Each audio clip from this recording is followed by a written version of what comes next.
Olá, graça e paz do Senhor Jesus seja com todos nós. Uma ótima noite de quinta-feira para todos. Essa quinta-feira nós estamos mais uma vez com a nossa Escola da Nave online. Nós queremos anunciar que a nossa Escola da Nave online vai dar sequência no segundo semestre, ou seja, no segundo semestre vamos continuar oferecendo, os nossos cursos de forma online. A única mudança é que a gente está pretendendo fazer algo ainda de mais qualidade, não só com relação ao conteúdo, mas também com relação à estrutura das nossas gravações, das nossas aulas. Então, fica atento aí às nossas redes sociais e se houver algum curso que tiver interesse seu, você vai poder participar de forma online. É uma das coisas boas que nós estamos extraindo aí de toda essa pandemia. Exatamente é a oportunidade que a gente tem de fazer as nossas escolas da nave online. Tivemos um grupo grande de pessoas se formando agora nesse bimestre em nossas escolas, o que nos chamou muita atenção, já que essa é uma das marcas da nossa igreja que nós pretendemos dar sequência então a partir aí do segundo semestre. Já podemos anunciar que vamos ter cursos sobre soterologia, vamos falar muito sobre como se desenvolve o plano da redenção. Vamos falar de uma matéria que já tivemos aí no primeiro semestre, mas na Escola da Nave presencial, que é o estudo sobre a pessoa, a natureza, o caráter e os atributos de Deus. Vamos falar sobre escatologia, enfim, tem muita coisa boa, história da igreja nas quintas-feiras à tarde, tem muita coisa boa, então fique atento, porque eu acredito que vai abençoar e vai ser também mais uma forma de você ser edificado aí na sua fé. Bom, nós estamos no curso em defesa da Bíblia. Hoje é a nossa última aula. Esse curso em defesa da Bíblia, ele tinha inicialmente dois objetivos em todo o curso. O primeiro objetivo é melhorar a nossa própria capacidade argumentativa, ou seja, dar subsídio para que nossa própria convicção da inspiração divina com relação às Escrituras fosse mais sedimentada. Além disso, o nosso segundo objetivo era oferecer argumentos para que você pudesse, de alguma forma, refutar quando alguém questionasse a inerrância, a inspiração, a formação do cânon, enfim, te dar argumentos para que você pudesse melhorar aí nas suas conversas com seus amigos no evangelismo e assim por diante. Atrelado a esse segundo objetivo está também fugir das heresias que de tempos em tempos aparecem aí no meio do povo de Deus. Nesse sentido, nós estabelecemos então aí as nossas 8 aulas. Na primeira aula falamos o que é a palavra de Deus e definimos que hoje a palavra de Deus basicamente é a palavra de Deus escrita, ou seja, a Bíblia. Dentro da Bíblia, nós na segunda aula estudamos o cânon das Escrituras, que buscou determinar aí quais são os livros chamados de livros inspirados e como se deu o reconhecimento por parte da igreja dos que hoje são 66 livros que compõem os livros da chamada Bíblia Sagrada. Falamos na terceira aula sobre o conceito dos reformadores, pré-reformadores, do sola escritura, ou seja, da questão da escritura como única fonte de fé e conduta, não excluindo as outras fontes, mas usando a Bíblia como nossa fonte primária. E a partir da quarta aula a gente começou a falar das características das escrituras. Dentro das características, a primeira delas é a autoridade, junto com a autoridade a inerrância. Depois falamos da clareza das escrituras, necessidade das escrituras, e hoje vamos falar da suficiência das escrituras. É importante dizer que todas essas aulas já estão disponíveis para que você possa baixar e fazer os seus estudos, fazer os seus complementos. E eu coloco à disposição para tirar quaisquer dúvidas que vocês tiverem. Está lá no site. Depois você pode acessar o site com os links que a gente deixa nas aulas. Para quem quiser, o site é www.leoeller.com. E lá tem, na aba dos posts em defesa da Bíblia, tem todas as aulas lá escritas. Outra coisa que é importante destacar é que essas aulas estão seguindo o roteiro estabelecido pelo N. Gruden na sua teologia sistemática, exceto a aula 3, que é só a escritura, as outras aulas fazem parte do capítulo que é Doutrina da Palavra de Deus, da Teologia Sistemática, então, do Wayne Grudem. Bom, nessa nossa 8ª aula, né, nós vamos tratar, então, da suficiência das Escrituras. Né? Eu até, acho que errei aqui, coloquei 7ª aula ainda, deixa eu me ver aqui. A 7ª aula, não, mas já estamos na 8ª aula, né? É importante já de imediato destacar qual é o objetivo dessa nossa aula de hoje.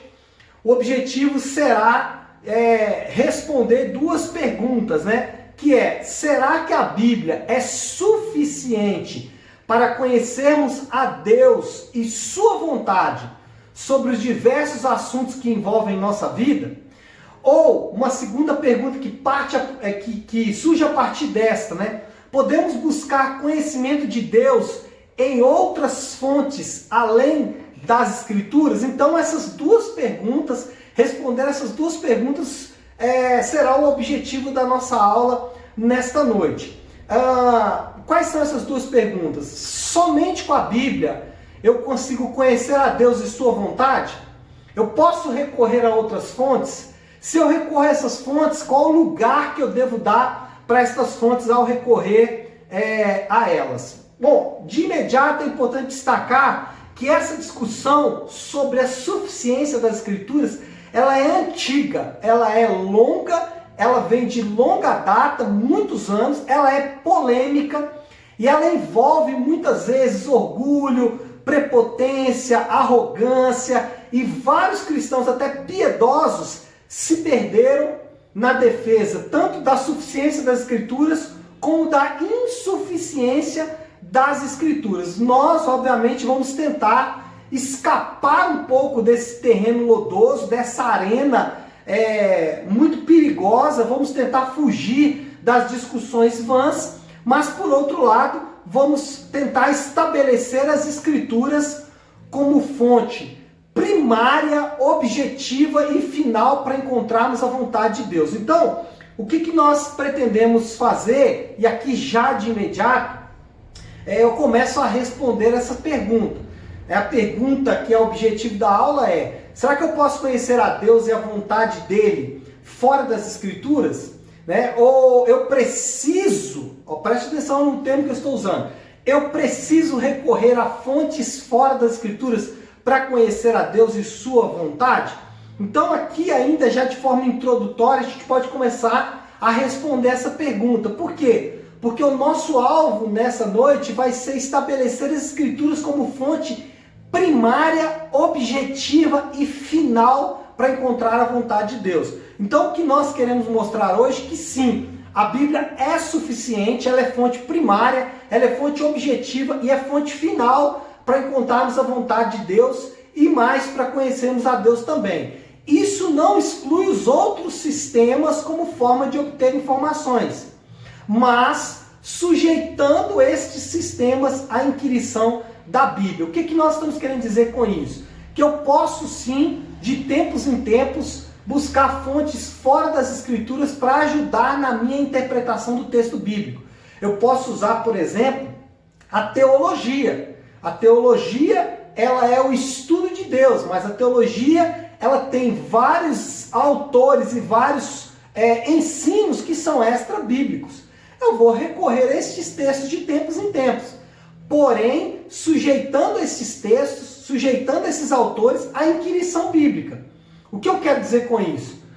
Se esses autores, em algum momento, escaparem da Bíblia, eu esqueço o que esses autores falaram e volto para o texto bíblico. Isso serve de base para a utilização de outras fontes, como psicologia, como psicanálise, como a razão, a lógica, enfim, todas as outras ciências naturais que são tão importantes, né? Eu sei que no nosso grupo aqui eu tenho pessoas de várias áreas do saber. Eu tenho pessoas que são psicólogos, são advogados, eu tenho engenheiros, pessoas que fizeram a sua formação profissional fora da teologia. E tudo que esses sistemas de ensino ensinaram é ruim?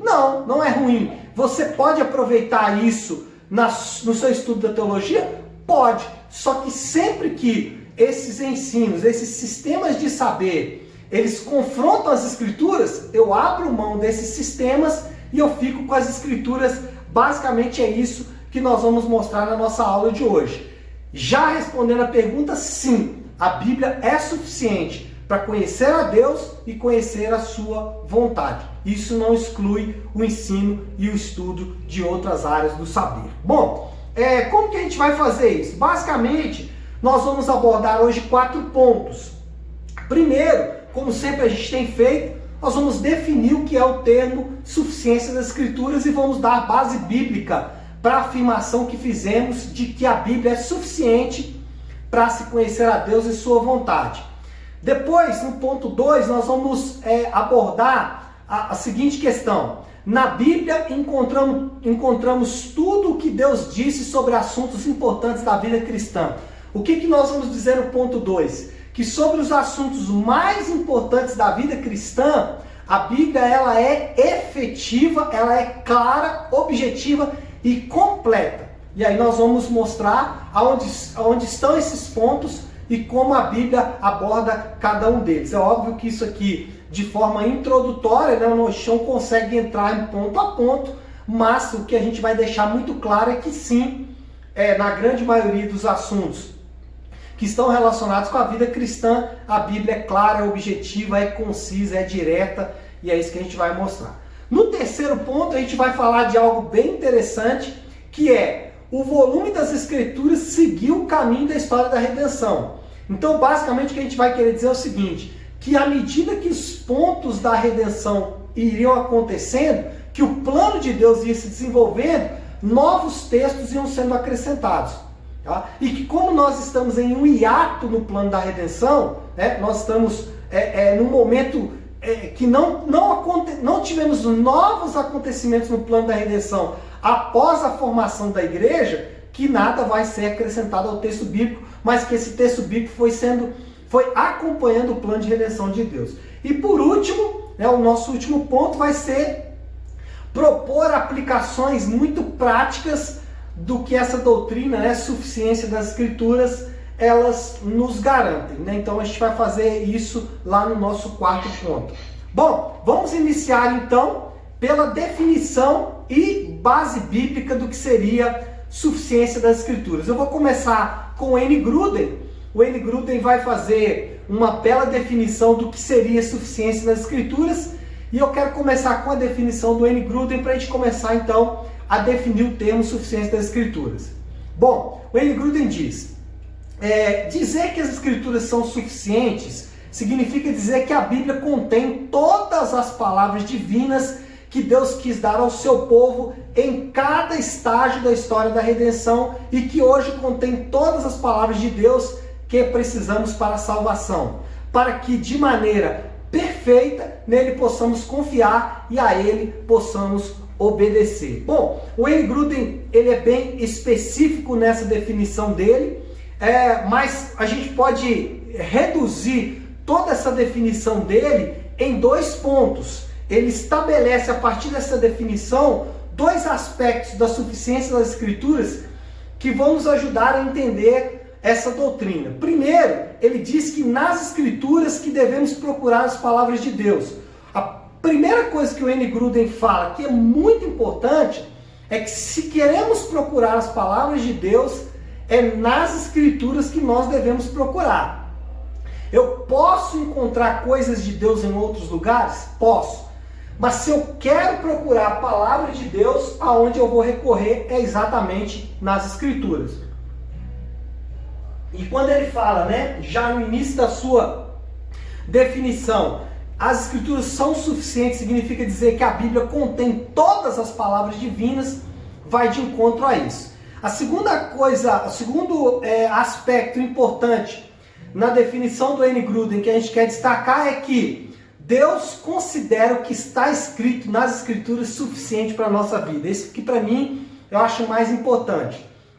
Quando o N. Gruden afirma isso, ele está fazendo uma afirmação muito correta, severa e direta. O que ele está dizendo, e o que eu concordo, tá? já quero dizer para vocês que nem todos os teólogos concordam com isso. Por exemplo, eu tenho um teólogo que eu cito bastante, que é o Champlin. O Champlin ele escreveu uma enciclopédia bíblica das mais completas que nós temos na teologia. O Champlin discorda.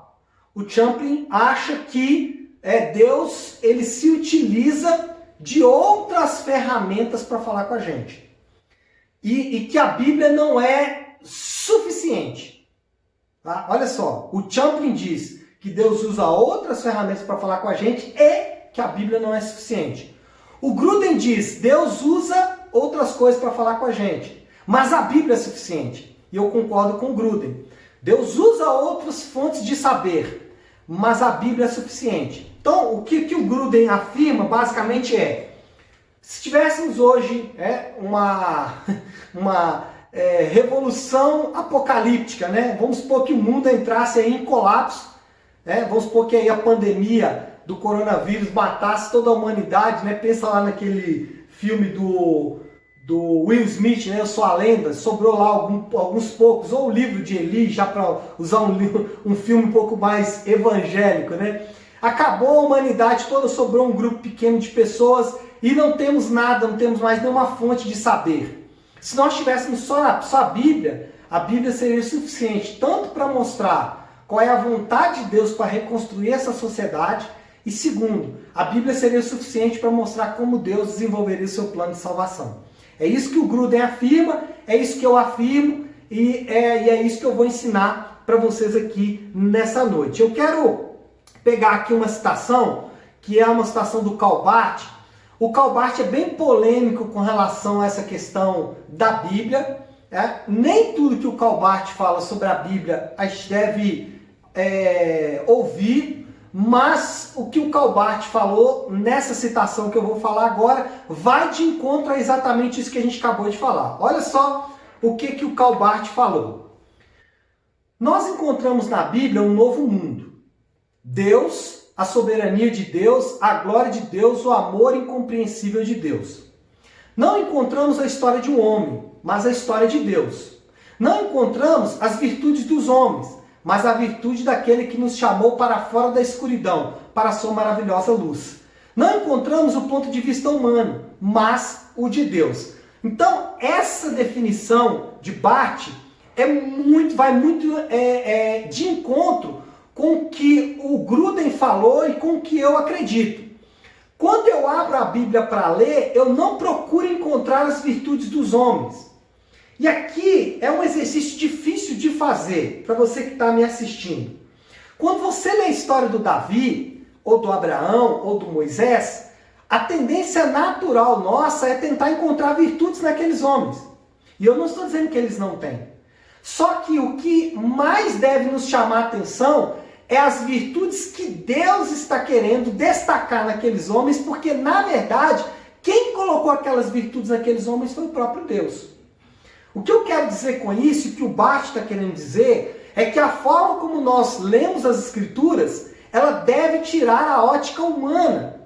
E isso é muito difícil porque a grande maioria das pregações das nossas igrejas, elas são para destacar as virtudes dos homens. Elas são para dizer, olha como Davi era. Esses dias eu vi uma pessoa falando duas coisas, tá? Não é crítica à pessoa, mas é a forma como a pessoa ensina. E aí talvez está ligado à forma como ela aprendeu também, ok? Mas eu vou dar dois exemplos e eu não vou citar as pessoas porque eu acho que não é o alvo aqui do nosso estudo. Uma pessoa disse o seguinte, que Deus não moveu a nuvem porque faltavam homens. E que os homens fazem Deus mover a nuvem. Irmãos, nada mais fora daquilo que é o ensinamento bíblico sobre a soberania de Deus. Deus ele não precisa do homem para mover nada. Inclusive Deus fez uma proposta para Moisés, mostrando toda a sua soberania. Ele falou, Moisés, se você quiser, nós vamos acabar com tudo isso aqui, eu começo tudo do zero com você. Porque para mim, dá para fazer. Não é que Deus estava fazendo uma proposta para Moisés, não, tá? E aí o que Moisés optasse, Deus ia fazer, não. O que Deus estava querendo mostrar para Moisés era a sua soberania. Para Moisés entender que Deus não precisava de ninguém, que Deus faz o que Ele quer, do jeito que Ele quer, na hora que Ele quer. Aí alguém vai dizer, isso é tirania. E aí eu entro na frase do outro, na segunda frase que eu ouvi essa semana. Que alguém disse o seguinte, soberania de Deus não é Deus fazer o que Ele quer na hora que Ele quer. Palavras dessa pessoa. Ele é uma personalidade evangélica. Ele disse o seguinte, olha só como que nós estamos buscando a virtude do homem. Olha como nós estamos buscando encontrar na Bíblia, não a história de Deus, mas a história do homem. Ele disse o seguinte, soberania de Deus é que Deus não precisa de nada do que você tem para dar tudo o que você precisa. Olha só quem está no centro da interpretação bíblica, você. Deus não precisa nada do que você tem para te dar aquilo que você precisa. Irmãos, isso não é soberania de Deus. Isso é tentar colocar Deus, diminuir o tamanho de Deus, diminuir a soberania de Deus e mais, diminuir o personagem bíblico que nós conhecemos como Deus. A divindade como a Bíblia nos apresenta. A divindade como a Bíblia nos apresenta é um Deus que faz o que Ele quer da forma como Ele quer, do jeito que Ele quer, e Ele não pode ser chamado de tirano porque Ele está acima disso. E é exatamente isso que a Bíblia nos ensina. Nós não podemos tentar olhar Deus a partir das nossas óticas, mas a partir daquilo que a Bíblia nos apresenta. E o que a Bíblia nos apresenta é um Deus que faz o que Ele quer, na hora que Ele quer, do jeito que Ele quer. E que inclusive Ele move o homem de acordo com o que Ele quer para cumprir os seus propósitos. E é exatamente isso que o Bart fala, é exatamente isso que o Gruden fala, e é exatamente o que eu acredito. O que eu encontro ao ler as Escrituras é isso.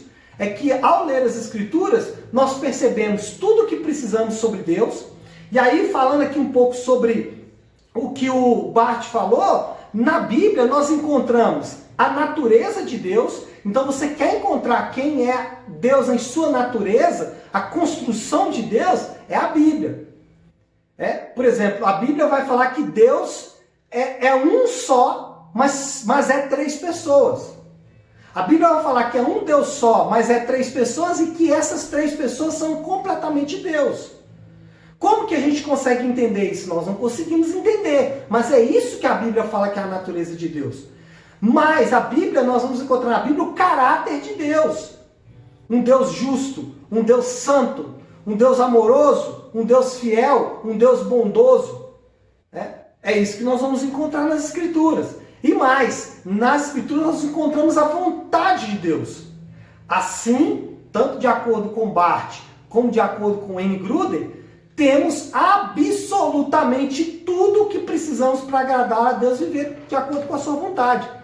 Então, o que eu estou querendo dizer a partir do que Gruden diz e a partir do que Bart disse é que tudo que eu preciso, tanto para agradar a Deus, para conhecer a Deus, eu encontro nas Escrituras. Não podemos substituir a Bíblia, preste atenção nisso, não podemos substituir a Bíblia por nada,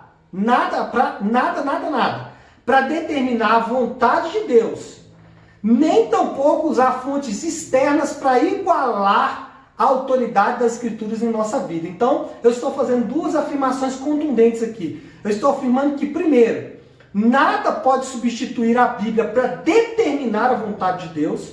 E segundo, as fontes externas, elas não devem se igualar em autoridade com relação a Deus. Então, seja as fontes externas, e nós vamos falar um pouco mais sobre isso, sejam os concílios da igreja, sejam os estudiosos da igreja, os teólogos da igreja, enfim, nada pode igualar em autoridade o texto bíblico. Bom, pastor, o senhor falou muita coisa boa.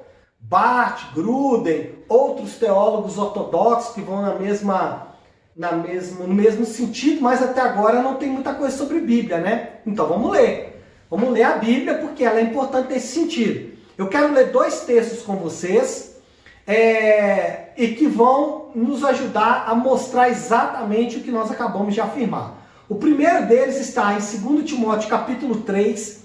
Esse capítulo de 2 Timóteo, em especial essa parte que vamos ler, ela tem sido fundamental para estabelecer as bases de todo esse nosso curso. Tanto é que o versículo 15, ele tem sido lido praticamente em todas as nossas aulas, mas hoje eu quero ampliar um pouco mais, eu quero que você perceba que o apóstolo Paulo ele é muito amplo ao abordar o termo escrituras quando ele se dirige ao seu discípulo Timóteo. Vamos ler, versículo 14. Tu, porém, permanece naquilo que aprendestes e de que foste inteirado, sabendo de quem o aprendeste. Então, a primeira coisa que o apóstolo Paulo está falando aqui é orientando o seu discípulo Timóteo a permanecer no que ele aprendeu. Presta atenção, permanece aí onde você aprendeu, cara, não precisa ir para fora. Mas o que ele aprendeu? Versículo 15. E que desde a infância sabe as sagradas letras. Então agora Paulo já começa a dar uma dica do que é que o Timóteo aprendeu e que ele deve permanecer, que é as sagradas letras que ele está aprendendo desde a infância. Aí continua Paulo dizendo que podem tornar-te sábio. O que é tornar sábio? Conhecer a vontade de Deus. Tornar-te salvo para a salvação pela fé. Opa, deixa eu tirar aqui. Já faltam só 10 minutos? Meu Deus. Tornar-te salvo para a salvação pela fé em Cristo Jesus. Agora o versículo 16, que é o versículo que eu tenho usado bastante. Tinha falado 15, mas é 16. Toda a escritura é inspirada por Deus e útil para o ensino, para a repreensão, para a correção, para a educação na justiça. Aí alguém vai dizer, pastor Léo, Paulo fala que a escritura é útil, mas não fala que é única. Só que lá em cima o que Paulo falou? Permanece naquilo que aprendeu. Ou seja, você não precisa recorrer mais. Fica aí aonde você aprendeu. E aí o versículo 17, ele vai concluir dizendo, a fim de que o homem de Deus seja perfeito e perfeitamente habilitado para toda boa obra. Então, lá no versículo 15, ele vai falar, torna-te sábio para a salvação, permanece no que você aprendeu para a sua salvação e permanece no que você aprendeu para toda boa obra. Para conhecer a vontade de Deus e para conhecer a Deus e ser salvo. Bom, esse é o apóstolo Paulo. Mas vamos agora para Pedro. Pedro, que andou tão próximo de Jesus, vai nos falar algo importante também nesse primeiro ponto. Ele vai dizer o seguinte: tendo purificado a vossa alma pela obediência à verdade. Então, Pedro começa esse texto dizendo o seguinte: purificamos a alma pela obediência à verdade. Mas olha só o que ele continua dizendo. Tendo em vista o amor fraternal não fingido, amai-vos de coração uns aos outros ardentemente. Agora presta aí, olha aí a revelação aí, ó. Pois fostes regenerados não de semente corruptível, mas de incorruptível, mediante o quê? A palavra de Deus. Como que os indivíduos pelo qual Pedro está se dirigindo, como que eles foram regenerados? Pela palavra de Deus. A salvação veio como? Pela palavra de Deus. A purificação da alma veio como? Pela palavra de Deus. Ou seja, sabedoria para a vida, vontade de Deus e também para a salvação. Toma cuidado aí que você tremeu tudo ali aquela hora que você passou, tá? Estou falando com o meu ajudante para assuntos de gravação, viu, irmãos? versículo 24 agora. Pois toda a carne é como a erva e toda a sua glória como a flor do campo. Seca-se a erva e cai a flor. Versículo 25. A palavra do Senhor, porém, permanece eternamente. Ora, esta é a palavra que vos foi evangelizada. Ou seja, aqui Pedro vai fazer uma ligação importante com a palavra de Deus, que lá nos versículos 22 e 23 é a Bíblia, com a palavra de Deus que é Jesus. Os dois estão intrinsecamente ligados. Não há como desvincular a palavra de Deus com o verbo de Deus, que é o próprio Cristo. Porque a palavra de Deus escrita se manifestou na palavra de Deus em carne, que é Jesus. Só que hoje, a palavra de Deus, que é a carne, Jesus, nós não temos aqui nós ao nosso lado. Nós vimos isso na primeira aula. Então a palavra de Deus que temos hoje é a palavra de Deus escrita. O que nós queremos dizer aqui, amados irmãos, é que, de acordo com dois bons teólogos, Karl Barth e Wayne Grudem, de acordo com dois bons apóstolos, divinamente inspirados, Paulo e Pedro, tudo o que Deus exige de nós está escrito em sua palavra, tanto para a nossa salvação como para a nossa edificação. Assim, fazer tudo o que a Bíblia nos ordena é fazer tudo o que Deus nos ordena. Irmãos, o que eu quero dizer com essa nossa definição tanto biblicamente falando, quanto do ensino correto das Escrituras, do ensino reto das Escrituras, é que a Bíblia ela é suficiente, volto a dizer, tanto de acordo com bons teólogos, como de acordo com o texto bíblico, a Bíblia, as Escrituras é suficiente, tanto para que eu encontre a salvação, eu conheça a Deus para encontrar a salvação, quanto para ler as Escrituras e encontrar a vontade de Deus para a minha vida. Que as fontes externas, elas são importantes, mas elas precisam passar pelo crivo da palavra de Deus, porque a palavra de Deus ela é única, final e objetiva. Com isso eu estou implodindo a teologia liberal, com a sua falácia histórica, né? Eu estou implodindo aqui ensinos de seitas que vão recorrer a livros como auxiliares no mesmo peso da Bíblia. Nós vamos falar dessas seitas um pouco mais à frente. E o que nós estamos afirmando aqui, basicamente, é o que os reformadores, pré-reformadores e todos os homens da história da igreja, desde da morte dos apóstolos até os dias de hoje, afirmam que as Escrituras ela é suficiente para que eu conheça a Deus, conhecendo a Deus, alcance salvação, e segundo, para que eu siga a vontade de Deus. Se simplesmente observarmos a sua palavra escrita, a Bíblia, estaremos fazendo toda a boa obra que Deus espera de nós. Então eu vou encerrar agora esse primeiro ponto aqui, e aí a gente já pode encerrar. Então, a partir disso, o que nós estamos afirmando aqui? Ponto 2. Na Bíblia encontramos tudo o que Deus disse sobre assuntos importantes para a vida cristã. Podemos concentrar a partir disso, né? A partir do fato de que na Bíblia eu tenho tudo o que eu preciso. A Bíblia é suficiente tanto para conhecer a Deus, para a minha salvação, como para conhecer a vontade de Deus. Eu posso concentrar minha busca pela palavra de Deus para somente a Bíblia, uma vez que ela abarca tudo o que Deus exige. O que a gente quer falar nesse ponto é o seguinte: você imagina se a gente tivesse vários lugares para encontrar a vontade de Deus. Primeiro, eu nunca teria uma vontade de Deus objetiva, porque vários lugares, vários pensamentos. Segundo, eu gastaria minha vida inteira tentando encontrar a verdade. Deus, em sua sabedoria, em sua inteligência, o que ele fez? Ele concentrou na Bíblia toda a sua vontade, de forma que eu posso buscar apenas na Bíblia a vontade de Deus. E mais, as pessoas simples que não tivessem acesso a outros lugares para buscar a vontade de Deus, não teriam problema nenhum. Imagine você aí se a vontade de Deus precisasse de anos e anos de estudo para conhecer a vontade de Deus.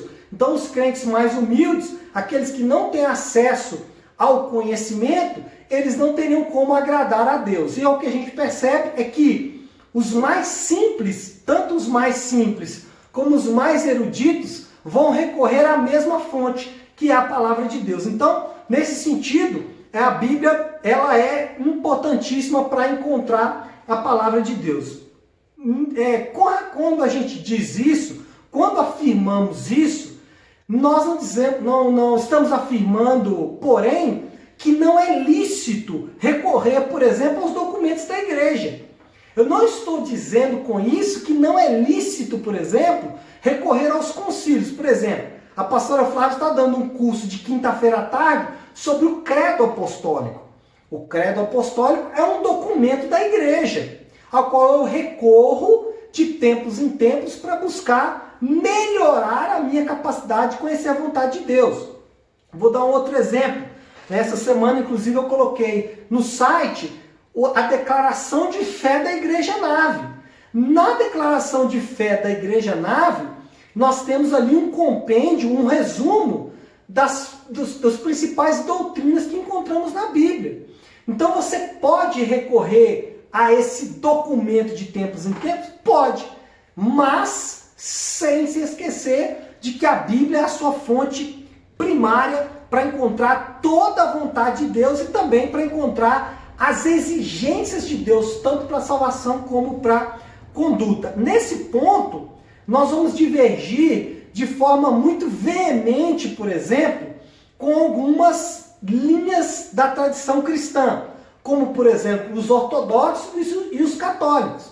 Por quê? Os católicos, para citar como exemplo, eles afirmam que a vontade de Deus sobre assuntos específicos está restrito ao ensino oficial da igreja. Ou seja, o que a igreja católica vai dizer é o seguinte, que sobre assuntos específicos, a igreja tem a palavra final. Mesmo que essa palavra final da igreja vá contra as escrituras, apesar deles não admitirem isso. Mas vocês vão se lembrar que, acho que na aula de Sola Escritura nós falamos sobre isso. No documento que foi lançado para refutar Lutero, o teólogo que o fez, que agora eu realmente não vou me lembrar o nome dele, ele fez dizendo que as definições da igreja estavam acima, por exemplo, de coisas que a Bíblia afirmava de forma muito específica. Então, nesse ponto, nós vamos discordar veementemente dos nossos queridos católicos e ortodoxos também, que vão afirmar, por exemplo, que a liturgia da igreja é importante para determinar o conhecimento de Deus. O ponto aqui, irmãos, é que nós podemos chegar a conclusões claras das Escrituras sobre assuntos importantes para a nossa vida, como casamento, divórcio, oração, relacionamentos e outros. O que eu quero dizer com isso aqui é o seguinte, amados. As Escrituras, elas são suficientes para nos capacitar para toda boa obra, andando de acordo com a vontade de Deus. Então, para os pontos, para os assuntos fundamentais da sua vida cristã e da minha vida cristã, a Bíblia é clara, ela é objetiva, ela vai direto ao ponto e ela tem muito o que falar. Por exemplo, quando a gente fala sobre casamento, o que mais a Bíblia tem para falar de casamento? Aliás, é um assunto que a Bíblia tem muito a falar é casamento. Fala muita coisa sobre casamento, sobre divórcio, sobre não divórcio, sobre vida sexual relacionada ao casamento. Então a Bíblia, nesses assuntos do dia a dia que nós temos, ela é muito objetiva, ela é muito clara. Eu não preciso recorrer a coisas fora disso para saber o que Deus quer para o meu casamento, por exemplo. Eu não preciso recorrer a coisas fora da Bíblia para saber o que Deus quer, por exemplo, da minha vida de oração. Agora, não significa que eu não possa recorrer a isso. Eu preciso só afirmar que a Bíblia é suficiente. Não exclui o fato de que eu vou recorrer de tempos em tempos a essas fontes exteriores para poder encontrar a vontade de Deus. O que eu devo afirmar é que, para a minha vida de forma geral, para a minha conduta de forma geral, a Bíblia tem tudo o que eu preciso. Para o meu dia a dia, para a minha conduta diária. Por exemplo, a organização da igreja, a Bíblia é muito clara. Sobre igreja, a Bíblia é muito clara. Sobre dízimo, sobre a forma como eu trato o meu dinheiro, a Bíblia é muito clara. Então, sobre os assuntos relacionados à minha vida diária, a Bíblia é clara, ela é objetiva e é isso que nós encontramos. Mesmo quando nós estamos buscando as formas mais subjetivas de encontrar a vontade de Deus. Então, mesmo quando eu estou ali buscando, pastor, o que a Bíblia fala para mim muita coisa sobre casamento, mas não fala com quem eu tenho que casar.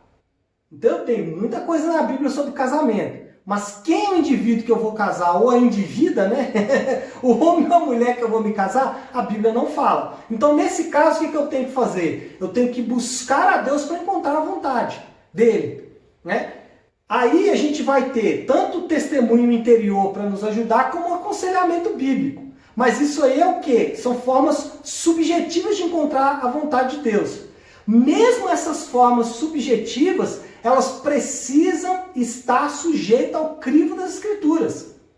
Por quê? Porque as Escrituras serão o padrão, o parâmetro correto e verdadeiro para conhecer a vontade de Deus, para conhecer a Deus sua vontade. O que eu quero dizer com isso? Que mesmo quando você está buscando a vontade de Deus de fontes externas, mesmo que sejam as fontes subjetivas, como aconselhamento bíblico ou testemunho interior, ou seja, quando você está orando para tentar conhecer a vontade de Deus, mesmo nessas horas, você deve recorrer à Bíblia. Então vamos lá. Vou dar um exemplo hipotético aqui, tá? A Bíblia fala muito sobre casamento, mas não fala que você deve casar com A ou B. Aí você começa a orar. E aí, o testemunho interior fala que você deve casar com o A. Só que o A, ele não é convertido. O que a Bíblia diz de se casar com alguém que não é convertido? Então ela vai ter uma definição nesse caso. E aí o que acontece? O seu testemunho interior falou que você devia casar com o cara A, mas a Bíblia falou que você não devia casar. Quem que tem a supremacia aqui? A Bíblia. A Bíblia tem supremacia. E o próprio texto bíblico nos orienta nesse sentido. O próprio texto bíblico fala que toda profecia ela deve passar pelo crivo do cumprimento ou não dela. Então, se você, às vezes eu já vi muita pessoa perdendo a paz porque Deus falou alguma coisa com ele que não aconteceu. E ele fala assim, será que Deus falou comigo mesmo ou não? Não importa. O testemunho interior não passou pelo crivo do cumprimento das Escrituras. Então, o cumprimento das Escrituras é maior do que o testemunho interior. É isso que nós estamos querendo dizer aqui. Exceto quando um texto das Escrituras se aplica diretamente a uma situação, jamais podemos ter 100% de certeza de que sabemos qual é a vontade de Deus numa situação. Isso aqui é muito importante, irmãos. Alguém fala assim, pastor, eu devo ou não devo ser pastor? Eu acho que eu tenho chamado, mas eu não tenho certeza. Você nunca vai ter 100% de certeza. Por quê? Porque não existe nenhum versículo bíblico que fala que você deve ser pastor. Agora, o que a Bíblia fala é, quem almeja episcopado, boa coisa almeja. Então, você está almejando uma boa coisa. Isso eu tenho 100% de certeza para te falar. Mas se você deve ser pastor ou não, eu não tenho 100% de certeza de te falar. Por quê? Porque a Bíblia não afirma 100%, não afirma que você vai ser pastor. Então, percebeu a diferença? Eu sou pastor. Eu tenho 100% de certeza de que eu devo ser pastor? Não. Por quê? Porque a Bíblia não diz que o Leonardo seria pastor. Agora, eu tenho 100% de certeza de que o que eu estou fazendo é bom? Sim, porque a Bíblia diz que quem almeja episcopado, boa coisa almeja. Então você percebeu a diferença entre a vontade de Deus subjetiva e a vontade de Deus objetiva. Na vontade de Deus objetiva expressa nas Escrituras, eu tenho 100% de certeza de que aquilo ali é de Deus. Na vontade subjetiva, eu não posso ter 100% de certeza. É claro que durante a minha caminhada, eu vou tendo pontos de aferição. Eu tenho pontos durante a minha caminhada que vão dizer para mim que eu estou certo ou não naquilo que eu determino como vontade de Deus para a minha vida. Vou dar um exemplo do meu casamento. Você tem 100% de certeza de que seu casamento é de Deus? Não. Por quê? Porque não existe lugar na Bíblia que diz que o Leonardo casaria com a Flávia. Agora, o que a Bíblia diz sobre o casamento? Que é uma só carne, que é monogâmico, que é heterossexual, que entre homem e mulher, monogâmico, ou seja, com uma pessoa só. Então, naquilo que a Bíblia é 100% clara, eu estou ok. Então, isso são pontos de aferição. Então, nos pontos de aferição que Deus me deu, eu estou 100% ok. Nos pontos de aferição que vão acontecer ainda, eu vou chegar lá. Mas até agora, eu tenho 100% de certeza que o meu casamento é de Deus. Agora, o que a gente percebe é que na nossa caminhada cristã, nós vamos nos tornando mais maduros para aferir a vontade de Deus. Mas ainda assim nós vamos cometer erros. Vão ter coisas que eu vou dizer, meu Deus, isso aqui era a vontade do Senhor. Esses dias alguém me falou assim, por que você levantou alguém para o ministério? Você acha que a pessoa não era muito imatura? Eu falo, hoje eu sei. Mas quando eu levantei a pessoa, eu tinha 100% de certeza de que era a vontade de Deus. Hoje eu não tenho mais essa certeza. Mas então por que você fez? Porque naquele momento era o que eu tinha 100% de certeza que era a vontade de Deus. Mas não tinha nenhum texto na Bíblia que dizia fulano deve ser levantado para o ministério X. O que eu tinha era pontos de aferição que me mostravam que aquilo ali era a vontade de Deus. Então, a nossa caminhada cristã vai nos dando maturidade nesse sentido. Mas ainda vamos cometer erros. Bom, esse é o nosso segundo ponto. A partir disso, nós podemos entrar no terceiro ponto, que é O volume das Escrituras seguiu o caminho da história da redenção. E esse é um ponto bem interessante que eu queria que você prestasse atenção. Basicamente, o que nós estamos querendo dizer nesse ponto é o seguinte: o que Deus disse para o seu povo foi suficiente em momentos distintos do seu plano da redenção. E à medida que a história transcorria, Deus pôde acrescentar mais palavras. O que eu quero dizer com isso aqui é o seguinte, que à medida que o plano de Deus foi crescendo, à medida que o plano redentivo de Deus foi acontecendo, as Escrituras também foram crescendo. Isso não me dá direito de incluir coisa na Bíblia.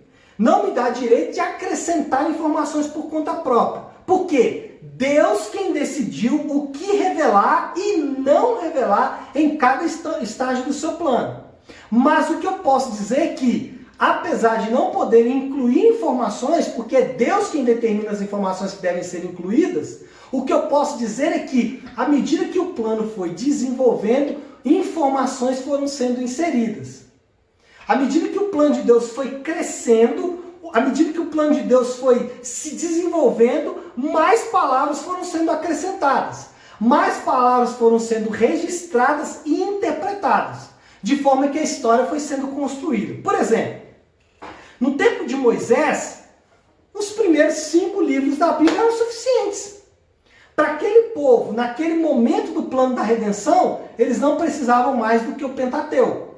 Agora, você já prestou atenção que, por exemplo, Noé, ele não tinha nada de escritura em termos de Bíblia, em termos de palavra de Deus escrita. E mesmo assim, Noé cumpriu o plano de Deus para aquele momento. Por quê? Para o que Noé precisava naquele momento no plano de Deus, o que ele tinha era suficiente. O que Abraão tinha? Abraão não tinha praticamente nada. Ele tinha uma promessa de Deus. Mas o que Abraão tinha era suficiente. Aí alguém diz assim, não pastor, imagine Abraão com o que nós temos hoje. Não sei se teria algum significado. Por quê? Porque naquele momento, o que Abraão precisava foi suficiente. Assim como Ezequiel, o que Ezequiel tinha naquele momento foi suficiente. Assim como o que Jesus tinha naquele momento, ou o que os discípulos tinham naquele momento, foi suficiente. É isso que nós estamos querendo dizer. E, à medida que o plano foi se desenvolvendo, Deus ordenou que os outros autores fossem inserindo novos estudos. Assim, as escrituras foram se tornando suficientes para as pessoas posteriores. Então, o que acontece? O que Ezequiel escreveu talvez não abençoe ele nem as pessoas da sua época. Mas o que Ezequiel escreveu abençoou pessoas posteriores. Isso é em todo o tempo da história. Agora, o que a gente pode perceber, alguém pode dizer assim, pastor, mas então vai chegar um tempo em que novos capítulos serão acrescentados ao texto bíblico. Eu não acredito nisso. Por quê? Porque ao ler as escrituras nós percebemos que nós já estamos no final do plano de redenção. Jesus ele veio na plenitude dos tempos. O que nós queremos dizer aqui é o seguinte, como não ocorreram novos eventos no plano de redenção após a formação da igreja antiga, ou seja, o último capítulo do plano de redenção, do plano de salvação, é a formação da igreja. Aí alguém diz assim, pastor, mas a volta de Jesus, ela é parte do plano de Deus, mas não do plano redentivo. A volta de Jesus é parte do plano consumatório de Deus, a consumação. E mesmo a volta de Jesus, ela já está preconizada, já está previsto o plano de redenção. O parte do plano de redenção inclui a volta de Jesus. Então a volta de Jesus não é parte do plano de redenção no sentido de acrescentar informações. O que nós queremos dizer é o seguinte, o último grande capítulo do plano de redenção de Deus foi a formação da igreja. Então, o que temos é suficiente para responder nossas perguntas e questões, mesmo as mais difíceis. Portanto, como não tivemos novos fatos no plano de Deus, não recebemos novas palavras de Deus para serem registradas e interpretadas. O que queremos dizer aqui é o seguinte, o que temos até agora é suficiente para nos levar até o final de todas as coisas. Novos assuntos não serão acrescentados Por quê? Porque o plano redentivo de Deus já foi concluído. Jesus, ele é a plenitude dos tempos, o cumprimento de todo o plano redentivo de Deus. Assim, não haverão novos capítulos que precisarão ser escritos, interpretados e registrados. A prova disso é que Deus não fez questão de falar de coisas muito importantes da nossa história, tanto a história da Idade Média, moderna, pós-moderna, enfim, né? Deus não falou nada sobre a Reforma, por exemplo. Deus não falou nada sobre o grande cisma do Ocidente, onde separou-se igreja oriental e ocidental. Deus não falou nada sobre as grandes guerras, nem as guerras menores, nem as 3 grandes guerras. Aliás, 3. Aliás, eu vou falar das 3 grandes guerras, que eu vou incluir a Guerra Fria, né? Mas as 2 grandes guerras mundiais e a Guerra Fria. Deus nunca falou nada sobre as pragas que houve nesses períodos da história. Por quê? Porque não é parte do plano redentivo de Deus. Não se inclui nos capítulos de redenção de Deus.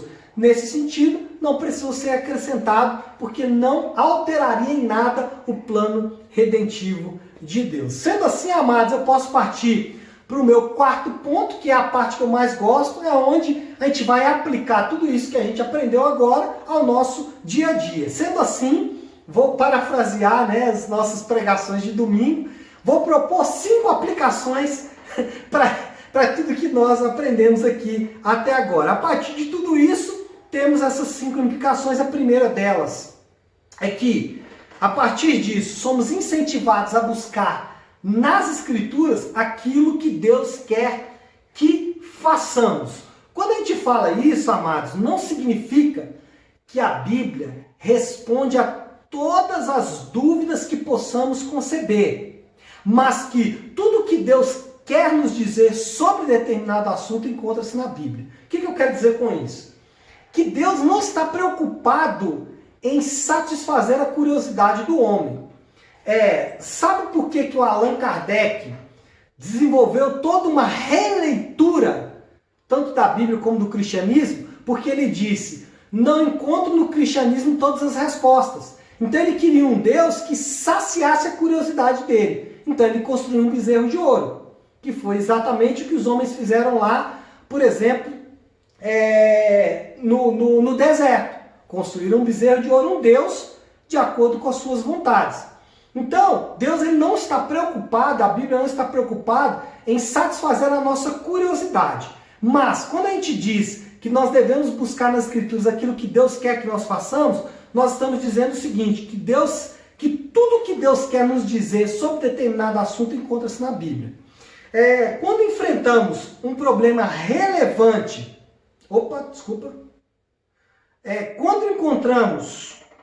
quando enfrentamos um problema relevante para a nossa caminhada, podemos estudar as Escrituras na certeza de que Deus nos dará orientação. O que eu quero dizer aqui? É que quando eu nos encontrarmos diante de alguma situação em que nós precisamos de uma direção, nós podemos buscar nas Escrituras e ter certeza de que as Escrituras elas vão nos orientar sobre aquele assunto, mesmo nas nossas impressões subjetivas. Como testemunho interior e voz da consciência, nós devemos medir pelas Escrituras. Nós falamos isso já. O que eu quero dizer com isso? Que alguém chegar para você e falar assim, eis que te digo. O eis que te digo deve ser medido pelas Escrituras. O eis que te digo deve ser equiparado às Escrituras. O que eu quero deixar claro para você é que, a partir do pressuposto de que a Bíblia é suficiente para conhecer a Deus e conhecer a sua vontade, tudo o que eu preciso para fazer a vontade de Deus eu encontro na Bíblia. E mesmo as questões mais subjetivas, ou quando eu preciso refinar melhor a minha busca, como eu citei agora há pouco que qual ministério eu vou fazer, com qual pessoa eu vou casar, mesmo essas buscas subjetivas, elas devem passar pelo crivo das Escrituras. Ou seja, eu nunca devo abandonar as Escrituras na minha busca pela vontade de Deus. Essa é a primeira aplicação muito objetiva do que nós acabamos de aprender aqui. Segunda aplicação é que Não devemos acrescentar nada à Bíblia, nem colocar outro ensino ou mestre em posição de igualdade com a palavra de Deus. Aqui, irmãos, nós temos vários exemplos muito negativos nesse ponto. Quais exemplos, por exemplo? É ótimo, né? Quais exemplos? Os mormons. Os mormons, eles usam as escrituras, mas os ensinos dos mormons, eles estão em pé de igualdade com as escrituras. Tem o mesmo peso das escrituras. Os adventistas, por exemplo, eles dizem o seguinte, que Ellen White, ouvem Ellen White, que Ellen White faz uma boa interpretação do texto bíblico. Isso é só uma forma bonita de dizer que Ellen White e a Bíblia estão na mesma altura. Então, por exemplo, quando a Ellen White fala que quem não observar o sábado não será salvo, isso é claramente salvação pelas obras. Mas como foi Ellen White que falou, eles ignoram o fato de que o que Ellen White está falando vai de encontro à salvação pela graça. Então você percebe que equiparar ensinos com a Bíblia é danoso. Os testemunhos de Jeová fazem isso com os ensinos, por exemplo, de Charles Taze Russell, que equiparam o que esse homem disse ao que a Bíblia diz. Bom, quando a gente percebe esses desvios, né?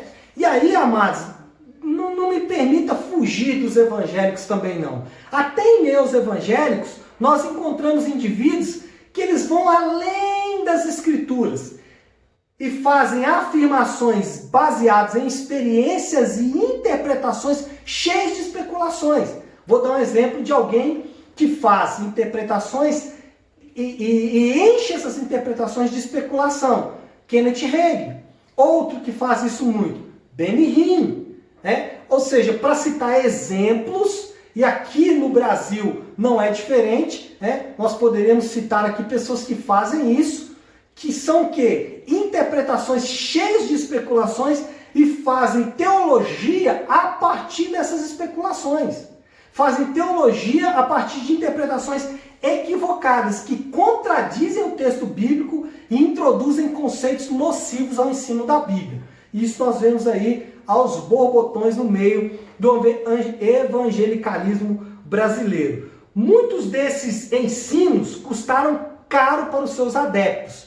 Desses aqui que eu estou falando, todos eles custaram muito caro. Mas nós podemos pensar em dois desdobramentos naturais de todas essas pessoas que colocam ensinos extra-bíblicos no mesmo peso da Bíblia. E isso vale para qualquer tradição cristã, inclusive eu, se eu fizer isso, estou errado também. Mas o que nós percebemos é que o preço que esse tipo de coisa cobrou é tão alto, é tão caro, e nós podemos pensar aqui em pelo menos dois preços. O primeiro deles é que houve uma redução da importância do estudo da Bíblia, ou seja, o que muitos desses homens fazem é colocar o estudo da Bíblia e o estudo dos autores que competem com a Bíblia no mesmo patamar, e aí, naturalmente, como o texto bíblico exige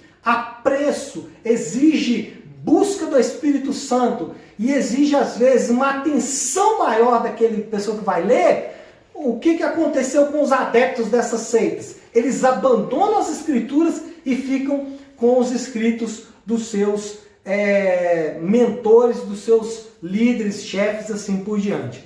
O segundo desdobramento natural de quando nós colocamos falsos ensinos ou ensinos, às vezes até ensinos bons, tá? Às vezes tem ensinos bons, mas que ao ser colocado no mesmo peso das escrituras, vai causar um segundo problema, que é a disseminação de ensino contrário às escrituras. Por quê? Por mais que esses homens sejam ortodoxos, por mais que esses homens busquem a verdade de Deus, em algum momento eles podem se desviar. E como as pessoas se apegaram tanto ao que eles dizem, e eu citei aqui vários exemplos nesse sentido, como as pessoas se apegaram a esses ensinos que são contrários às escrituras, eles acabaram desviando-se do ensino correto das escrituras. Então, não devemos acrescentar nada à Bíblia, nem colocar outro ensino ou mestre em posição de igualdade com as Escrituras. Deixa eu fechar isso aqui. Cadê meu mouse? Aqui. Ok. Bom, vamos lá. Ponto 3. Terceira aplicação. Deus não exige que creiamos em nada sobre Ele ou sobre a salvação que não se encontra na Bíblia. O próprio Deus determinou que o que nós precisávamos para conhecer a sua vontade e conhecer a Ele e ser salvo está na Bíblia. O que nós queremos dizer com isso, amados irmãos? Que tudo que nós precisamos saber sobre os atos, palavras e mandamentos de Deus, em especial, tudo que precisamos saber sobre os atos, palavras e os mandamentos de Jesus encontra-se nas Escrituras. Não precisamos descobrir nada novo. Por quê? Porque nada novo pode mudar o que Deus deixou registrado na Bíblia. O que eu quero dizer com isso aqui? Na verdade, a suficiência das Escrituras, ela implode a teologia liberal. Porque um dos princípios da teologia liberal é tentar encontrar o Jesus histórico, porque ao encontrar o Jesus histórico, eu realmente vou saber o que Jesus falou. Amados, o que Jesus falou e que Deus quer que a gente saiba está nas Escrituras. E nada novo do que Jesus falou pode ser contrário às Escrituras. Nada novo vai mudar o que Deus já falou. O que nós estamos afirmando aqui é o seguinte, que eu não preciso recorrer ao Jesus histórico, porque o Jesus bíblico já está à minha disposição. Eu não preciso buscar o Jesus escondido, porque o Jesus revelado eu já tenho. E se o Jesus escondido ou o Jesus histórico me revelar alguma coisa diferente do Jesus bíblico e do Jesus revelado, eu devo simplesmente ignorar, eu devo simplesmente jogar fora. Porque o que Deus queria que eu descobrisse sobre Jesus está nas Escrituras. O que Deus queria que eu conhecesse sobre as palavras de Jesus está registrado no texto bíblico, e é isso que nós afirmamos. O Wayne Grudem faz uma asseveração muito forte, e tanto o que o Grudem disse aqui, tanto serve para esse ponto como para o ponto anterior. Então, nos dois pontos eu posso usar o que o Grudem falou. Ele disse o seguinte: precisamos tomar o cuidado de jamais permitir, na teoria ou na prática, a equiparação dessas revelações das Escrituras. Então, o que o Grudem está dizendo é que tanto a busca pelo Jesus histórico, a busca pelo Jesus secreto, como ensinamentos de mestres que são colocados no mesmo peso das Escrituras, nós jamais deveríamos permitir isso. Ele continua dizendo: precisamos insistir em que Deus não exige de nós que creiamos em nada sobre Ele ou sua obra no mundo que esteja contido nessas revelações, mas não nas Escrituras. Por quê? Por que eu não devo me ater ao Jesus histórico, ao Jesus secreto? Por que eu não devo me apegar a ensinos de mestres, sejam eles quais forem? Porque o que Deus quer que eu, ou aliás, o que Deus exige que eu creia e o que Deus exige que eu faça está contido nas Escrituras. Volto a dizer, isso não exclui o fato de que eu posso buscar a ajuda desses homens, mas essas ajudas, elas devem ficar contidas ou devem ser levadas ao crivo das Escrituras, ou seja, as Escrituras não podem, em ponto algum, em momento algum, ser superado por esses ensinos, revelações, etc, etc, etc. Eu vou terminar agora esse nosso segundo momento e o ponto 4 nós vamos começar daqui a pouquinho. A quarta aplicação, então, é o seguinte, essa é bem interessante mesmo. Ela diz assim: não existe pecado que não seja declarado de forma clara nas Escrituras. Não devemos acrescentar proibições a partir de interpretações equivocadas de textos obscuros. Amados, é muito comum entre os crentes de todos os tempos ignorar o estudo da palavra de Deus para aderir ao conjunto de regras estabelecido por uma denominação ou tradição cristã. Isso é muito comum dentre a cristandade em toda a história. Isso aconteceu com muita frequência, que é o quê? Como eu tenho um conjunto de regras, se eu sigo aquele conjunto de regras, eu estou fazendo a vontade de Deus. Eu não procuro saber se a Bíblia ela apoia aquele conjunto de regras ou se aquele conjunto de regras vai além do que a Bíblia me diz. Então, isso é um desastre para a cristandade e é um desastre também para a saúde do cristão. Por quê? Não existe qualquer problema nas regras. Eu tenho regras. A igreja nave precisa ter regras para existir. Nós, como igreja, precisamos estabelecer regras. E as regras, elas não são ruins em si. As declarações de fé, nós temos declarações de fé lindas, compêndios gigantescos. Então você pega lá, por exemplo, a Confissão de Fé de Westminster. É lindo, mas é quase uma outra Bíblia, né?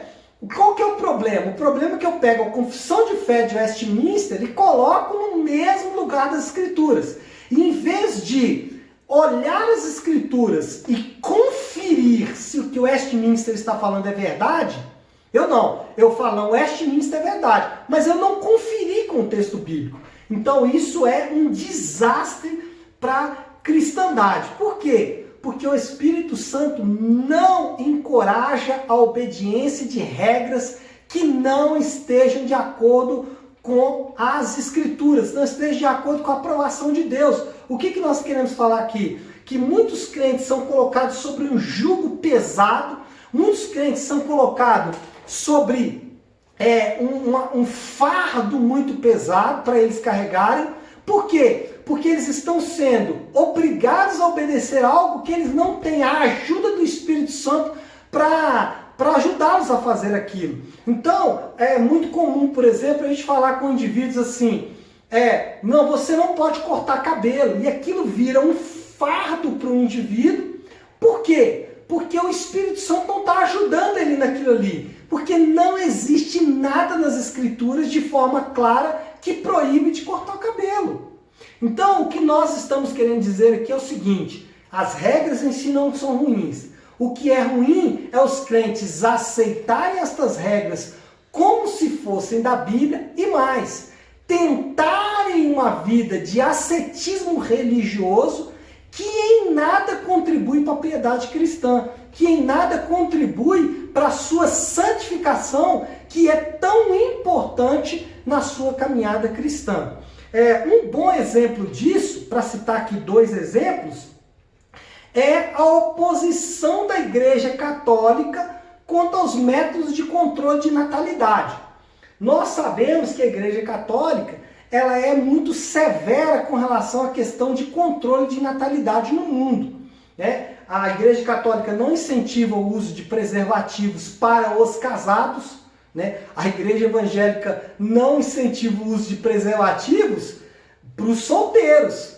Por quê? Porque o solteiro, de acordo com as Escrituras, o sexo é para ser feito dentro do casamento. Então tá claro, o sexo é para ser feito dentro da aliança do casamento, tá claro. Então os evangélicos, né, a tradição reformada, a tradição protestante, ela diz o seguinte: o jovem não deve usar preservativo porque o jovem não deve fazer sexo. Agora o casal, como forma de controle de natalidade, se quiser usar preservativos, não há qualquer proibição nas Escrituras. O casal casado dentro da aliança do casamento, que quer tomar um anticoncepcional, né, a mulher no caso, ou qualquer outra forma de anticoncepção que não esteja ligada à pós-concepção, né? Aí a gente poderia entrar na discussão aqui do DIU ou da pílula do dia seguinte, porque aí é pós-concepção. Mas antes da concepção, todos os controles de natalidade antes da concepção, a Bíblia não faz qualquer referência a isso. Pós, aí ok. Aí a gente vai entrar numa outra discussão. O ponto é dizer o seguinte: para a Igreja Católica, qualquer controle de natalidade está errado. Vou citar aqui exemplos então da igreja, da tradição protestante, da tradição pentecostal, por exemplo. Citei aqui agora há pouco da questão do cabelo. Mas poderíamos citar, por exemplo, a depilação das mulheres, ou da vestimenta das mulheres, tem que ser só saia, né? Aí, por outro lado, a gente vai também para um outro extremo, né? Aí, as vestimentas hoje são assim, um absurdo. Para citar exemplos aqui, tá? Vou citar outro exemplo da tradição protestante, que é a questão dos estilos musicais. Né? Então, durante muito tempo, rock foi quase proibido na igreja. Hoje, todas as músicas que a gente escuta das chamadas worship, né, das adorações, tem bateria forte, guitarra com solo pesado, baixo e tal. Então, quer dizer, porque viu que aquela proibição não tinha nada de escrituras naquilo ali, ou seja, estava apenas colocando um jugo pesado para os indivíduos carregar, jugo esse que não encontrava qualquer apoio no texto bíblico. E a quinta aplicação é que nosso estudo teológico, deixa eu passar aqui. Nosso estudo teológico, moral e ético deve concentrar-se e contentar-se nas Escrituras. O que nós estamos falando aqui nessa quinta aplicação? Se a Bíblia é suficiente para eu conhecer a vontade de Deus e conhecer a Deus e ser salvo, eu posso concentrar na Bíblia e me contentar com o que a Bíblia vai me dizer, tanto em termos teológicos, quanto em termos morais ou em termos éticos. Existem alguns temas os quais a Bíblia pouco ou nada falou. Precisamos aceitar isso, nunca sugerindo que a palavra de Deus é menos do que poderia ser. Existem assuntos na Bíblia, ou assuntos na vida cristã, na minha vida, na sua vida, que a Bíblia, ou ela não falou nada, ou ela falou muito pouco. Diante destas situações, surgirão questionamentos, os quais nós nos veremos diante deles, que exigirão maior atenção de nossa parte do que o problema exigiu no ensino bíblico. O que eu quero dizer com isso? Nós nos veremos diante dos desafios modernos, diante de questões em que precisaremos dar mais atenção àquele assunto do que o ensino bíblico me oferece.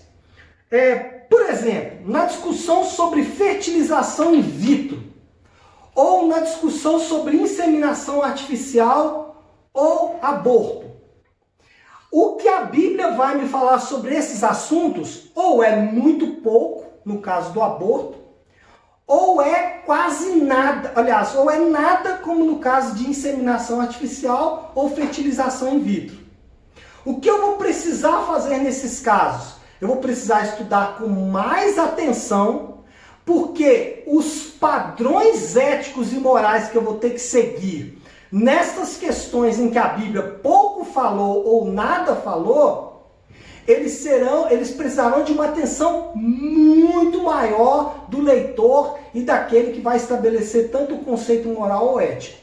O que eu quero dizer com isso é o seguinte: eu não posso dizer que Deus não falou nada sobre o assunto, mas eu posso dizer sim que Deus, o que Ele falou, eu devo me contentar com isso e eu devo me concentrar nisso. No que pouco que Deus falou, eu devo me contentar e eu devo me concentrar naquele pouco que Deus falou. Lamentavelmente, líderes cristãos têm gastado considerável tempo e esforço em discussões secundárias, como ceia, batismo, governo de igreja e volta de Cristo. Assuntos que a Bíblia nos dá pouca informação. Deixa eu ser claro aqui para vocês.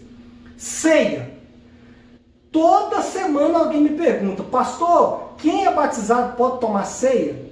Gente, deixa eu dizer para vocês, o que a Bíblia nos deu foi pouca informação. Isso não significa que o pouco de informação que eu tenho não me dá condições de estabelecer um princípio moral ou ético. Só que eu não vou gastar nem tempo nem esforço, porque essa é uma discussão secundária. Secundária. A ceia é importante? É uma ordenança? Mas ela não é primária na discussão da igreja. Outro assunto, batismo. Gente, eu vejo pastor que nem é pastor de igreja, Eu vejo pastor que não tem nenhuma ovelha sobre a sua responsabilidade gastar horas para falar de batismo. Eu que sou pastor de igreja sei que eu tenho que lidar com as discussões que eu tenho que lidar, com os questionamentos que eu tenho que lidar. Ah, pastor, mas você batizou fulano? Ah, pastor, mas por que você não batizou fulano? Às vezes, a mesma pessoa, uns querem que eu batize, outros querem que eu não batizo. E aí o que eu tenho que fazer? Eu, como pastor de igreja, eu tenho que me debruçar na Bíblia e estudar bastante. Aí eu chego a uma conclusão, não, gente, ó, tem aqui esse texto, ok. Aí, um bem-aventurado do Senhor acha um vídeo de não sei quem, lá da Conchinchina no YouTube, alguém que não pastoreia ninguém, e vê, ó, pastor, tá vendo? Mas a forma como a nave batiza é errada. Gente, é discussão secundária. Eu compreendo que sobre o batismo Deus é econômico. Como Deus é econômico, eu posso dizer então que Deus não fala nada sobre batismo? Não, Deus fala. O que Ele fala, ok, já serviu para mim, eu vou seguir o que Ele falou, pronto. Então, o que eu quero incentivar vocês é, esses assuntos são secundários. Você e eu, nós não temos direito nem autorização para dizer que esses assuntos não são importantes. Ceia é importante, batismo é importante, governo da igreja é importante, voto de Cristo é importante. Mas o que eu quero dizer para vocês é que as Escrituras não vão dar muitas informações sobre esses assuntos. Eu não posso dizer que eles não são importantes ou que a Bíblia não dá solução. A Bíblia dá solução para a ceia, para o batismo, governo e outras coisas mais. Mas eu devo reconhecer que a Bíblia é econômica. Nestes pontos, ceia, batismo, governo da igreja, voto de Cristo, entre outros pontos secundários, o que nós temos que fazer? Dica minha, sem ignorar o que está claro, o que eu tenho nesses assuntos que está claro? Isso aqui. Então eu não ignoro o que está claro, mas eu sou tolerante onde a Bíblia se cala. Aonde a Bíblia não foi efetiva, eu me calo. Mas no que ela foi clara, eu aplico. Pronto, simples. Se usássemos esse critério simples, no que a Bíblia for clara, eu aplico. No que a Bíblia for econômica, ela se calou, eu também me calo e me torno tolerante, já está ótimo. Já está perfeito.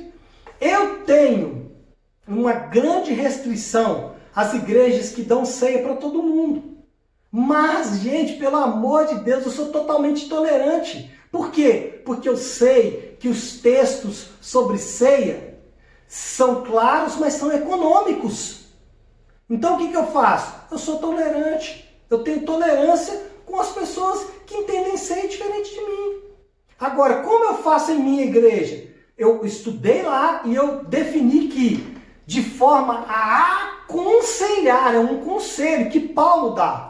Paulo fala, quem come sem discernir o corpo, come juízo para si. Então eu falo, irmãos que estão aqui, que ainda não são batizados, a minha interpretação é de que, e eu vejo isso de forma muito clara no texto bíblico, que aí tem outros textos, em Atos, por exemplo, que preste atenção, aprendam sobre hermenêutica, o livro de Atos, lembra que a gente falou nas aulas anteriores, sobre contexto bíblico. O livro de Atos não é um livro normativo. Ele não é um livro de normas, ele é um livro descritivo. Portanto, eu não posso usar apenas o livro de Atos para estabelecer uma norma. O livro de Atos vai me mostrar como essa norma estava acontecendo. Por exemplo, 1 Coríntios é um livro de normas? É. 1 Coríntios 11 fala sobre ceia? Fala. Então eu pego 1 Coríntios 11 e coloco em Atos 8. E tudo que convergir de 1 Coríntios 11 com Atos 8, que é um assunto que fala sobre batismo, por exemplo, eu vou adequar os dois. É isso que eu estou falando. Então, lá em Atos vai falar que aqueles que recebiam a palavra eram batizados e partiam pão. Então, o que Atos está me dizendo? Que a forma como, descrevendo a forma como a igreja fazia a ceia. A partir dessa interpretação, eu faço uma leitura sobre a ceia. Mas eu reconheço que a Bíblia é econômica sobre esse assunto. Bom, vamos concluir, né? Chega, já falei muito. De forma conclusiva, o que nós podemos dizer? Oh, acabou minha água. A Bíblia é suficiente para conhecer o caráter, a natureza e a vontade de Deus. Nela encontramos o que Deus exige para a nossa salvação e para vivermos de forma que agrada ao Senhor, tanto moral como eticamente. Então, basicamente, o que a gente está afirmando aqui é o que falamos durante toda a aula. A Bíblia é suficiente para conhecer o caráter, a natureza e a vontade de Deus, é suficiente para conhecer a Deus e também para conhecer a vontade de Deus e para viver de forma a agradar o Senhor. Pega água para mim aqui, meu jovem. Todo o ensino... Eu vou seguir aqui enquanto o meu assistente está vindo. Todo o ensino deve ser submetido ao exame das Escrituras e devemos encontrar respaldo em todo o contexto da palavra de Deus para o que ensinamos e como conduzimos a nossa vida, excluindo as especulações e revelações que nos afastam da vontade de Deus. A segunda conclusão que a gente pode dar aqui é que o nosso ensino e tudo que nós falamos sobre a Bíblia deve respeitar as Escrituras, deve estar debaixo do crivo das Escrituras. É isso que nós afirmamos, porque especulações e revelações podem nos afastar da boa, perfeita e agradável vontade de Deus. E, de forma a concluir a conclusão, nós dissemos o seguinte: as fontes externas são importantes, tanto as teológicas quanto as de outras áreas do saber, porém, elas devem ser usadas como auxiliares da palavra de Deus, não como fonte primária para o conhecer a Deus e sua vontade. Então, com isso, nós encerramos o nosso curso em defesa da Bíblia, encerramos a nossa aula e encerramos nosso curso em defesa da Bíblia. Mais uma vez, eu gostaria de agradecer profundamente a participação de todos vocês, fiquei muito feliz com a participação de todos. Fique atento às nossas redes sociais para os nossos novos cursos, tem muita novidade aí vindo no segundo semestre. Que Deus abençoe a todos, em nome de Jesus.